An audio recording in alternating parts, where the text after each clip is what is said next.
എന്റെ ബെഡിൽ വന്ന് കിടന്നാൽ നന്നായിട്ട് ഇവരെ ബെഡിലുള്ളത് എനിക്ക് നന്നായിട്ട് കാണാൻ പറ്റും. തിരുവമ്പാടി അത്തരക്കാരനാണെന്ന് ഞാൻ വിശ്വസിക്കുന്നില്ല. നിക്ക് മോനെ നിക്ക്, കാണിക്കാൻ പാടുള്ള കാര്യം നിങ്ങൾ കാണിച്ചത്.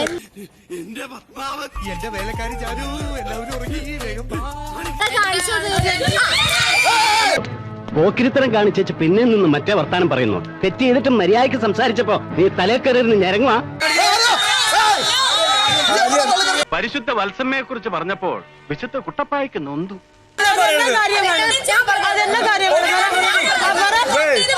ഒരു കാര്യം പറഞ്ഞേക്കാം, അങ്ങനെ ദേഹത്ത് തൊട്ടുള്ള കഥ പറച്ചിലൊന്നും വേണ്ട. ജിസേൽ ഇവിടെയാണ് കിടക്കുന്നതും ജിസേലിന്റെ തല ഇവിടെയും അവന്റെ തല ഇവിടെയും കുറെ ദിവസങ്ങളായിട്ട്. പിന്നെ പിന്നെ പിന്നെ ഞാൻ ശ്രദ്ധിക്കാൻ തുടങ്ങിയ ശേഷം രണ്ടും കൂടെ ഒരുമിച്ച് എന്തൊക്കെ സംസാരിച്ചിട്ട് പോയി കിടക്കുന്നുണ്ട്. ജിസേൽ എന്താ മല്ലയ്യ, എന്താ ഞാൻ കേൾക്കുന്നത്? പാതിരാത്രി പെൺപിള്ളേരെ മുറി കയറി ചെല്ലുമ്പോ അവരറിയാതെ കയറി ചെല്ലണ്ടേ, അല്ലെങ്കിൽ നമുക്ക് ചീത്ത പേരാ. ഒരുമിച്ചായിരുന്നു, പിന്നെ കുറച്ചും കൂടെ അടുത്തു, പിന്നെ അവനും കുറച്ചുകൂടെ. എന്നിട്ട് ഇവൻ നോക്കുന്നുണ്ട്,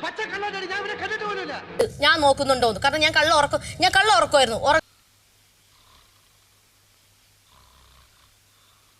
വർത്താനം പറഞ്ഞോണ്ടിരുന്നു കാണും അല്ലേ കുട്ടൂസേ?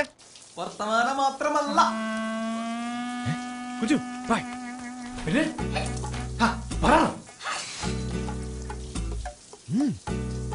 ഞങ്ങൾ അന്താക്ഷരി കളിക്കുന്നു.